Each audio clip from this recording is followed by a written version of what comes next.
Gurukul online learning নেটওয়ার্কের আজকের ক্লাসে তোমাদের সবাইকে স্বাগত জানাচ্ছি। আমি সারোয়ার হোসেন। আজকে আমরা সুপিরিয়র এক্সট্রিমিটির ইন্ট্রোডাকশন টু দ্য আপার লিম্বের পার্ট 1 অর্থাৎ প্রথম ক্লাস শুরু করতে যাচ্ছি। আজকে আমরা কি পড়ব? Comparative anatomy of the limbs, types of grips, changes took place in the upper limbs of humans during evolution, pectoral girdle and parts of the upper limb. The upper limb is the organ of the body responsible for manual activities. এটা হচ্ছে আমাদের আপার limb, যেটা হচ্ছে manual অ্যাক্টিভিটির জন্য responsible. মানে আমরা হাত দিয়ে যেসব কাজকর্ম করি আমরা, সেগুলো হচ্ছে কি, ওগুলোকে বলা হচ্ছে ম্যানুয়াল অ্যাক্টিভিটিস। তো এইগুলোর কাজ করা আমরা কিন্তু এটা আপার লিম্ব দিয়ে করতে পারছি। আর it is freely movable, especially its distal segment, the hand, which is adapted for grasping and manipulating the objects. এটা দেখো ফ্রিলি মুভ করা যায়, এটা ফ্রিলি মুভ করা যায়। আর এটা হচ্ছে ডিস্টাল সেগমেন্ট। যেটা ডিস্টাল সেগমেন্ট মানে হচ্ছে, আমি যদি এটাকে যদি রুট ধরি, আমাদের আপার লিম্বের রুট যদি এটা হয়, এটার থেকে ডিস্টাল বলতে হচ্ছে কি এই জায়গাটা, এটুকু হচ্ছে আমাদের ডিস্টাল সেগমেন্ট। হ্যাঁ, আর ইটস ডিস্টাল সেগমেন্ট হচ্ছে কি হ্যান্ড, এটা হচ্ছে আর্ম, এটা হচ্ছে ফোর আর্ম, আর এটা হচ্ছে হ্যান্ড। এই হ্যান্ডটা হচ্ছে কি সবচেয়ে বেশি ডিস্টালে আছে, আর্মের থেকে ডিস্টালে আছে ফোর আর্ম, ফোর আর্মের থেকে আবার ডিস্টালে আছে আর্ম। সো আর্ম হচ্ছে কি সবচেয়ে বেশি ডিস্টাল সেগমেন্টে আছে। এইটা adapted for grasping and manipulating the objects. এই যে আমি যে গ্রাস্পিং মানে কি, কোনো কিছু ধরা, এই যে আমি এই পয়েন্টারটা ধরে আছি, এটাকে বলা হচ্ছে গ্রাস্পিং। বা ম্যানিপুলেটিং দ্য অবজেক্টস, বা আমরা অনেক কিছু আমরা হাত দিয়ে কত জিনিসপাতি বানাইতে পারি, ওটাকে ম্যানিপুলেটিং দ্য অবজেক্টস বলা হচ্ছে। আচ্ছা, comparative anatomy of the limbs. আমরা জানি অল দ্য টেরেস্ট্রিয়াল ভার্টিব্রেটস মানে হচ্ছে যত স্থলচর ভার্টিব্রেটস আছে, তাদের সবারই 4টা লিম্বস থাকে। এক জোড়া হচ্ছে four limbs and one pair of hind limbs. In quadrupeds such as dogs and buffaloes, quadrupeds মানে হচ্ছে যারা 4 পায়ে চলে, মানে ডগ, বুফালো বা আরো যারা আছে। Both forelimbs and hind limbs are evolved for transmission of body weight and locomotion. মানে তাদের four arm hind, four limb hind limb, দুইটা লিম্বই মানে 4টা লিম্বই তাদের বডি ওয়েট ট্রান্সমিশন করে আর লোকোমোশনের কাজ করে। কিন্তু হিউম্যান বিংস সহ যত প্রাইমেটস আছে, তাদের কিন্তু ইরেক্ট পোস্টার, তারা হচ্ছে ইভলিউটেড হয়ে তাদের একটা ইরেক্ট পোস্টার তৈরি হয়েছে। অ্যান্ড এখানে কি হচ্ছে যে তাদের ওয়েট বিয়ারিং ফাংশন অ্যান্ড লোকোমোশনের যে ফাংশন, এটা জাস্ট হাইন্ড লিম্বই এই কাজটা করতেছে। আর আমাদের আপার লিম্ব এই দুটো আপার লিম্ব, তারা কিন্তু prehensile or manipulative activities such as grasping, holding, picking, এইসব কাজ তারা করতে পারছে। তাহলে হিউম্যান বিংদের ক্ষেত্রে কি হচ্ছে, তারা 2 লিম্বে চলে, আর 2 লিম্ব দিয়ে তারা হচ্ছে ম্যানিপুলেটিভ বা প্রিহেনসাইল অ্যাক্টিভিটিস করে। টাইপস অফ গ্রিপস, আমি যে গ্রিপের কথা বললাম যে হিউম্যানরা হচ্ছে 2 আপার লিম্ব দিয়ে গ্রিপ করতে পারে, কিন্তু এই গ্রিপের কিন্তু আবার টাইপ আছে। যেমন 3 টাইপের গ্রিপ থাকে, একটা হচ্ছে পাওয়ার গ্রিপ, হুক গ্রিপ, আর হচ্ছে প্রিসিশন গ্রিপ। এখানে পাওয়ার গ্রিপ আর হুক গ্রিপ এরা হচ্ছে প্রিমিটিভ নেচারের হয়, এবং এটা হচ্ছে হায়ার প্রাইমেটসদের মধ্যে পাওয়া যায়। দেখো, প্রাইমেটস হচ্ছে কারা, যারা হচ্ছে গ্রিপ করতে পারে, তাদের সবাইকে প্রাইমেটস বলা হয়। কিন্তু এই প্রাইমেটসদের মধ্যে আবার পার্থক্য আছে। কিছু হচ্ছে গিয়ে আন্ডার ডেভেলপ প্রাইমেটস আছে, কিছু হচ্ছে ডেভেলপ প্রাইমেট আছে। যেমন আমরা হচ্ছে সবচেয়ে বেশি ডেভেলপ প্রাইমেট, কারণ আমরা হচ্ছে পাওয়ার গ্রিপ, হুক গ্রিপের পাশাপাশি আমরা প্রিসিশন গ্রিপও করতে পারি। কিন্তু যেসব প্রাইমেট অত বেশি ডেভেলপড না, তারা কিন্তু পাওয়ার আর হুক গ্রিপ এর বাইরে কোনো গ্রিপ করতে পারে না, তারা প্রিসিশন গ্রিপ করতে পারে না। প্রিসিশন গ্রিপ কি জিনিস? প্রিসিশন গ্রিপ হচ্ছে গিয়ে হিউম্যান বিংসদের জন্য একটা স্পেশাল ক্যারেক্টারিস্টিক্স, যা শুধু হিউম্যানরাই করতে পারে। তারা কি করতে পারে? তারা পেন ধরতে পারে, পেন্সিল ধরতে পারে, তারা নিডল ধরতে পারে, ইনস্ট্রুমেন্ট ধরতে পারে। অ্যান্ড এই যে এগুলো দিয়ে কাজ করে তারা বিভিন্ন ধরনের আর্ট, ক্রাফট, টেকনোলজি, এগুলোর মধ্যে অ্যাডভান্সমেন্ট নিয়ে আসতে পারে। অ্যান্ড অবশ্যই এখানে কিন্তু তাদের ইন্টেলিজেন্সটাও দরকার আছে। তো প্রিসিশন অফ গ্রিপ আর হচ্ছে তাদের ইন্টেলিজেন্স, এই দুটোর সমন্বয়ে তারা কিন্তু, মানে আমরা মানুষরা, হিউম্যান বিংরা এই ওয়ার্ল্ডে একটা রাজত্ব তৈরি করার মতন একটা অবস্থায় পৌঁছায় গেছি। আচ্ছা, তো changes took place in the upper limbs of humans during evolution.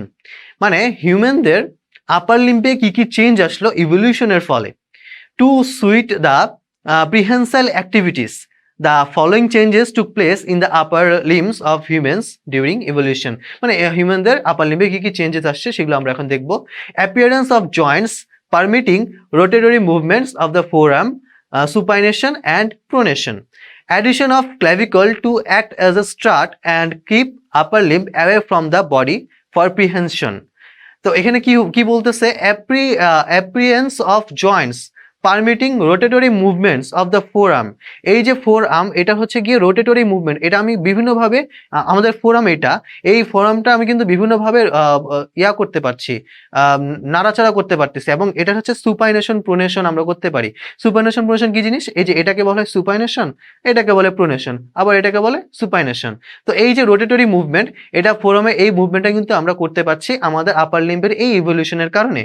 তাছাড়া আমাদের আপার লিম্বে একটা ক্ল্যাভিকল আছে, এই ক্ল্যাভিকল কিন্তু স্ট্রাট হিসেবে কাজ করে। এই ক্ল্যাভিকল থেকে আমাদের আপার লিম্বটা ঝুলতে থাকে, আমাদের আপার লিম্ব সাইডের থেকে ঝুলতে থাকে। আচ্ছা, আর হলো rotation of thumb to 90 degree from opposition. এখানে ব্যাপারটা হচ্ছে কি, আমাদের আপার লিম্ব ইভলিউশনের টাইমে আমাদের আপার লিম্বের 90 ডিগ্রি ল্যাটারাল রোটেশন হয়ে যায়। প্রথমে আমাদের আপার লিম্বটা থাকে এরকম, আমাদের আপার লিম্বটা এরকম থাকে, এই যে এরকম, এই হিউমেরাসটা এরকম হচ্ছে ঘুরানো থাকে। এখন তো আমি আর ঘুরাইতে পারবো না, এটা অলরেডি ঘুরানো হয়ে গেছে। এখন আমি যদি জাস্ট একটু দেখানোর জন্য বলি যে এরকম যদি থেকে থাকে, আগে আমাদের আপার লিম্বটা ছিল এরকম, পরে এটা হচ্ছে গিয়ে 90 ডিগ্রি ল্যাটারাল রোটেশন হয়ে এরকম হয়ে গিয়েছে। তো আমাদের অ্যানাটমিক্যাল পজিশনটা কিন্তু এরকম। আমি যদি অ্যানাটমিক্যাল পজিশনে দাঁড়াই, আমার পজিশনটা কিন্তু এরকম হবে, এবং আমরা কিন্তু স্ক্রিনের স্লাইডের কঙ্কালটাও দেখতে পাচ্ছি, সে এইভাবে দাঁড়ায় আছে, হাতের পামার সারফেস দুটো সামনের দিকে ডিরেক্টেড করে। ওকে, আর হচ্ছে suitable changes for free mobility of the fingers and hands. এই যে আমাদের ফিঙ্গার আর আমাদের হ্যান্ড, এগুলোর কিন্তু ফ্রি মোবিলিটি আছে, এবং এই মোবিলিটি দিয়ে আমরা কিন্তু হচ্ছে কি খুব ইজিলি যে কোনো কিছু ধরতে পারি, তাই না? এটাও হচ্ছে কি ইভলিউশনের ফলে চেঞ্জটা আমাদের হ্যান্ডের মধ্যে চলে আসছে। আচ্ছা, এরপর আমরা আসবো পেক্টোরাল গার্ডেলে। পেক্টোরাল গার্ডেল কি জিনিস? এই পেক্টোরাল গার্ডেল হচ্ছে গিয়ে আমাদের এই কি বলে, এই পেক্টোরাল রিজিয়নে থাকে। এই পেক্টোরাল রিজিয়নের সামনে ক্ল্যাভিকল, পিছনে স্ক্যাপুলা, এই দুটা বোন নিয়ে আমাদের একটা পেক্টোরাল গার্ডেল তৈরি হয়। তো আমাদের দুই সাইডে দুইটা পেক্টোরাল গার্ডেল থাকে। এই পেক্টোরাল গার্ডেলের মেইন কাজটা হচ্ছে গিয়ে আমাদের যে আপার লিম্বটা আছে, এই আপার লিম্বটাকে ট্রাঙ্কের সাথে অ্যাটাচ করে রাখা, এবং ট্রাঙ্ক থেকে আপার লিম্বটাকে ঝুলিয়ে রাখা, এইটাই তাদের কাজ। The limb girdle is defined as the bones which connect the limbs to the axial skeleton. The pectoral girdle is composed of two bones, scapula and clavicle. Scapula is connected to the clavicle by the acromioclavicular joint, and the clavicle is attached to the axial skeleton by the sternoclavicular joint. এখানে দুইটা জয়েন্টের কথা বলছে, acromioclavicular joint আর sternoclavicular joint. acromioclavicular joint কোন জিনিস? আমাদের এটা যদি আমাদের ক্ল্যাভিকল হয়, আর এটা যদি আমাদের স্ক্যাপুলা হয়, তাহলে এই স্ক্যাপুলার ক্ল্যাভিকলের মধ্যে আমি একটা জয়েন্ট ফর্মেশন করতে পারি। এইটা হচ্ছে স্ক্যাপুলার স্পাইন, এবং এটা হচ্ছে তার অ্যাক্রোমিয়ন প্রসেস। এই প্রসেসের সাথে ক্ল্যাভিকলের এই অ্যাক্রোমিয়ন এন্ডটা যুক্ত হয়ে যাবে, যুক্ত হয়ে এখানে একটা জয়েন্ট ফর্মেশন হলো। এই জয়েন্টটাকে বলা হয় অ্যাক্রোমিওক্ল্যাভিকুলার জয়েন্ট। আরেকটা জয়েন্ট হয়, সেটা হচ্ছে ক্ল্যাভিকলের এই মিডিয়াল সাইডে, এখানে একটা স্টারনাম থাকে, সেই স্টারনামটার সাথে এই ক্ল্যাভিকলের মিডিয়াল এন্ডটা যুক্ত হয়ে যায়, বা স্টার্নাল এন্ডটা যুক্ত হয়ে যায়, এবং এই জয়েন্টটার নাম হয়ে যায় স্টার্নোক্ল্যাভিকুলার জয়েন্ট। ওকে, আমরা নেক্সট স্লাইডে চলে যাই। পেক্টোরাল গার্ডেল সম্পর্কে আমাদের এখানে আরো কিছু আলোচনা আছে। এখানে যে আমি সাইডে যে ছবিটা দেখতে পাচ্ছি, এটা কিন্তু পেক্টোরাল গার্ডেলের ছবি না, এটা হচ্ছে পেলভিক গার্ডেলের ছবি। এখানে আমি জাস্ট একটু কম্পারিজন করব যে পেক্টোরাল গার্ডেল কিন্তু আমাদের কোনো কমপ্লিট গার্ডেল না, কিন্তু কারণ হচ্ছে কি, এটা attach to the axial skeleton only anteriorly. তার মানে কি? তার মানে হচ্ছে আমাদের ক্ল্যাভিকল দিয়েই এই পেক্টোরাল গার্ডেলটা আমাদের এক্সিয়াল স্কেলেটন, মানে আমাদের হচ্ছে কি এক্সিস বরাবর যে স্কেলেটনটা, আমাদের হেড বা আমাদের স্কাল, ভার্টিবল কলাম, থাইরয়েড, স্টারনাম, এগুলো রিবস, এগুলো হচ্ছে গিয়ে এক্সিয়াল স্কেলেটনের অংশ। আর দুই লিম্ব, আপার দুই লিম্ব আর হচ্ছে লোয়ার দুই লিম্বের যেই স্কেলেটনটা, ওইটাকে বলা হয় অ্যাপেন্ডিকুলার স্কেলেটন। আচ্ছা, যাই হোক, তো এক্সিয়াল স্কেলেটনের সাথে পেক্টোরাল গার্ডেল যুক্ত থাকে, কিন্তু কমপ্লিটলি যুক্ত থাকে না, শুধু অ্যান্টেরিয়রলি যুক্ত থাকে, পোস্টেরিয়রলি কিন্তু তার কোনো অ্যাটাচমেন্ট নাই, কোনো বনি অ্যাটাচমেন্ট নাই অ্যাক্সিয়াল স্কেলেটনের সাথে, এই জন্য এটাকে বলা হচ্ছে ইনকমপ্লিট গার্ডেল। আর primary function of the pectoral girdle is to provide attachment to numerous muscles which move the arm and forearm. আমাদের ফোর আর্ম আর হচ্ছে আর্ম, এখানে কিন্তু অনেক মাসেলস থাকে, এগুলো হচ্ছে পেক্টোরাল গার্ডেলের সাথে অ্যাটাচমেন্ট নেয়, অ্যাটাচমেন্ট নিয়ে আমাদের আর্ম ফোর আর্মকে মুভ করে। এটা হচ্ছে তার এই পেক্টোরাল গার্ডেলের primary function. It is not weight bearing and is therefore more delicate as compare to pelvic girdle. এর কিন্তু ওয়েট বিয়ারিং এর কাজ না, পেক্টোরাল গার্ডেলের কাজ কিন্তু মূলত ওয়েট বিয়ারিং না, তার কাজ হচ্ছে এটা হচ্ছে অনেক আমাদের হচ্ছে গিয়ে ফ্রি মুভমেন্টের জন্য এটা খুব বেশি হেল্প করে আমাদের। আমরা কিন্তু আমাদের হাতটা যত বেশি ফ্রিলি নাড়াইতে পারি, আমাদের পা কিন্তু আমরা তত বেশি ফ্রিলি নাড়াইতে পারি না, কারণ হচ্ছে আমাদের পেলভিক গার্ডেলটা অত বেশি মোবিলিটি আমাদেরকে দেয় না। আচ্ছা, তো এখানে একটা নোট করার ব্যাপার আছে, সেটা হচ্ছে পেলভিক গার্ডেল হচ্ছে একটা কমপ্লিট গার্ডেল, কারণ পেলভিক গার্ডেলের পেছন এবং সামনে দুই জায়গা থেকে এটা হচ্ছে একদম পুরোপুরি অ্যাটাচড থাকে, এবং পিছন থেকে এটা হচ্ছে আমাদের অ্যাক্সিয়াল স্কেলেটনকে একটা বনি অ্যাটাচমেন্ট দেয়।